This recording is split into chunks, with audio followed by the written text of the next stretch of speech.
Hello, welcome back to Scamp Build UK. It's been a few weeks since I last managed to post a video, and several reasons for that. So I will explain.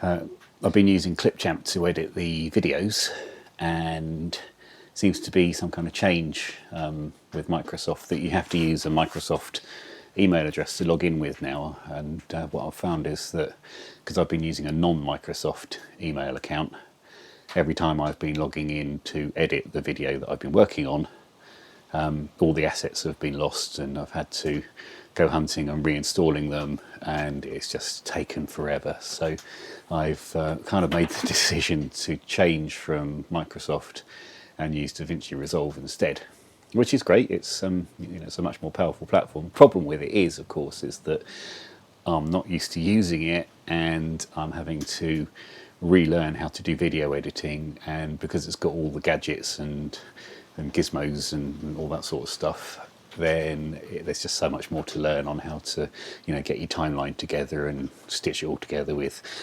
transitions and all that kind of stuff. So I'm enjoying doing it, but I'm not being able to produce anything that's actually shall I say, professional enough for me to release out into the public. So that's one of the reasons that it's taken a while to get the next video out. The other reason, as I think I've mentioned before, is that I've been working on this centerboard pivot, and there's really just not a lot to show. It's not like, you can see that there's massive amounts of progress being done. I've drilled a hole and I've stuck some bits of metal in it, and that's taken me about 6 weeks so far just to get to that stage. But that's done now. In a little while I'll show you what the progress is on that, and because that bit's done, then that's allowing me to move on to the next stage, which is a little bit more demonstrable. And the next stage is to be putting the floor doubler into the ballast tank. Now, the reason that you need to have the floor double thickness in the ballast tank is firstly so that when you put in the drain plug, then you can make it flush with the floor, which means that all the water will drain out, whereas if you have it sitting proud, then you'll never get rid of the last quarter of an inch of water from the bottom. And the other reason is because you need a certain amount of material for the screws that hold the drain plug in to actually bite into something. So that's my next stage, is to double up the size of the floor in the water ballast tank, and with that done I can then put it all fiberglass all the way around and make it thoroughly waterproof, so that we can be ready to put the top on it when the time comes. So that's what we're up to. I'll show you. So that's the centerboard pivot working. I must admit that I was quite surprised. I mean, I know that the boat has been designed, and there are many scamps on the water that are having the centerboard pivot work. But while I've been building it, I've been thinking, well, this centerboard is extremely heavy, and I can't believe that the leverage that you'll get from just sort of that much leverage on the width of the centerboard will be sufficient to give enough writing moment at the end of the centerboard. But I had no reasons to doubt that, but I'm pleased to say that it actually does work. I note that there does need to be like a 3-to-1 purchase block to make things a little bit easier for that. So that'll make things even better. But it's just one of those things, that it does actually work, and you have to just trust the design, because old John Welsford is a clever bloke, it seems. So yeah, that's brilliant. Right.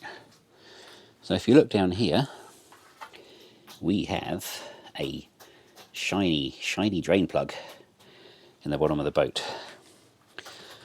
You see, the idea is that you'll be able to pull the plug out, and all the water that is in the ballast tank here will drain out through the holes here. So because of that, you'll see I've drilled a hole in the bottom of my boat.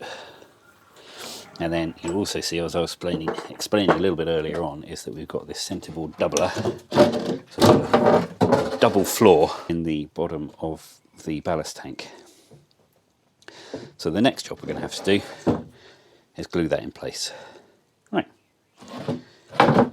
So So it will be the same old thing, thickened epoxy, and then weigh it down. Right, epoxy.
It's testing time.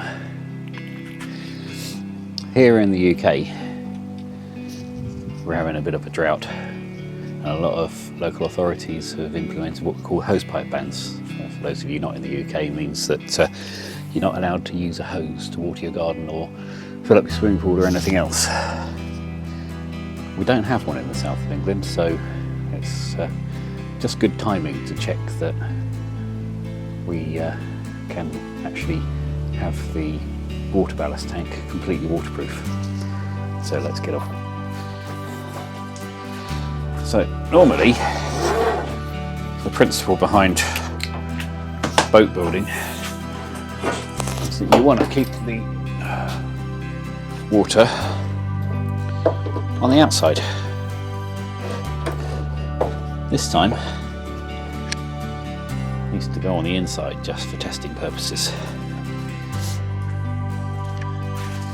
And you'll see that hole that I've made in the bottom of the boat, I've actually covered over with the fiberglass cloth. I haven't cut that out yet because that means I will be able to not have to bung it up with anything while we perform this test.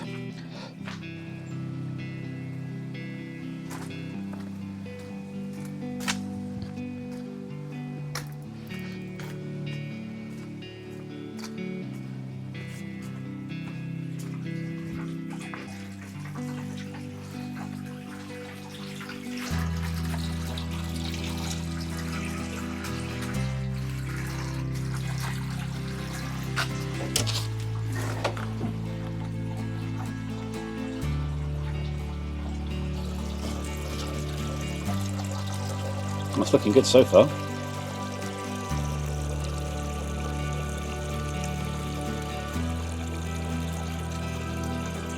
It's quite a monumental occasion actually. It's the first time that the boat's got wet. Come and have a look.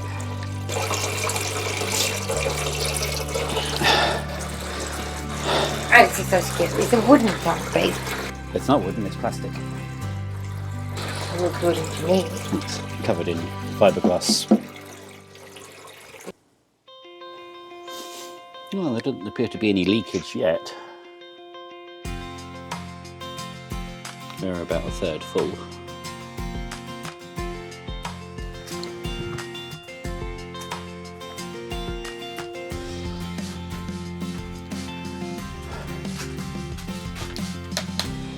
Right, we'll leave that for a few hours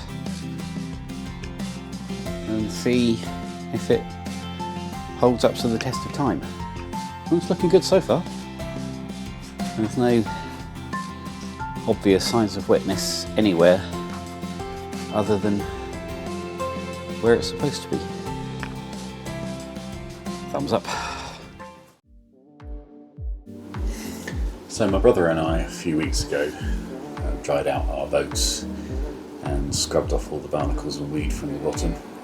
Mine is the smaller one of the two you'll see here, and this allowed us to actually go sailing the other weekend.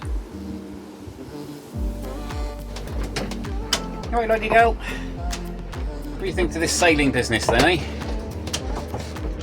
Hey bro!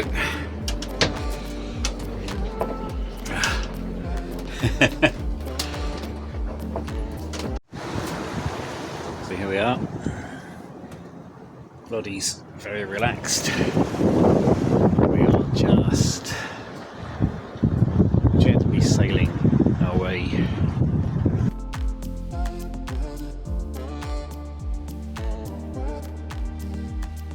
Road trailer that I'm proposing to use. I had it for my Argy 15 and it was a little bit too small for that boat. The Scamp being 3 feet smaller, hopefully should fit on it perfect.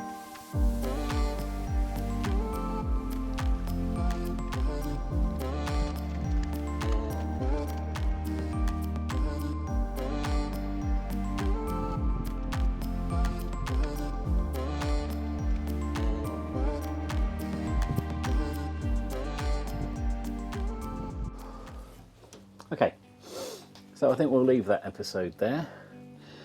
We've come a long way to getting this ballast tank prepared. It's waterproof. It just needs some cleating to be stuck around the edges, ready to take the floor or the cockpit sole when that arrives. And then, of course, it's going to need some paint at some point.